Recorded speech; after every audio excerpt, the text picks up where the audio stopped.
sont corrompus, ils sont incompétents.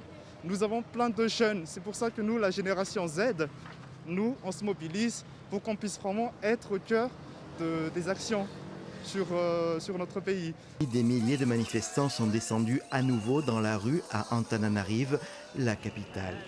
Le rassemblement a commencé près du lac Danos, mais très vite, il a été dispersé par les forces de sécurité.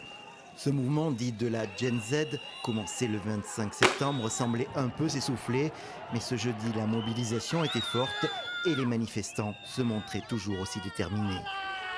Ils sont corrompus, ils sont incompétents.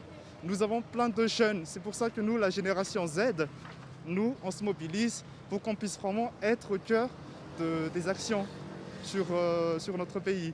On veut prendre les actions, on veut mener notre pays. Ça suffit, les vieux en fait qui vont juste s'engraisser tout ça, laisser la place aux jeunes.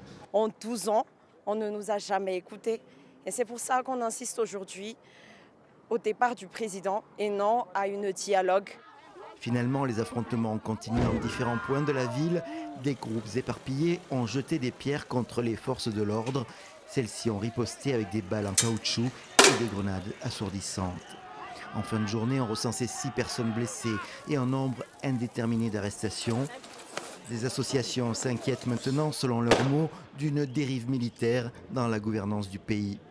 Le grand dialogue télévisé organisé la veille par le président et boycotté par le collectif Gen Z n'a pas réussi à apaiser la colère. Andra Joel y a fait une promesse. Si dans un an, les coupures d'électricité persistent à Antananarive, alors il démissionnera.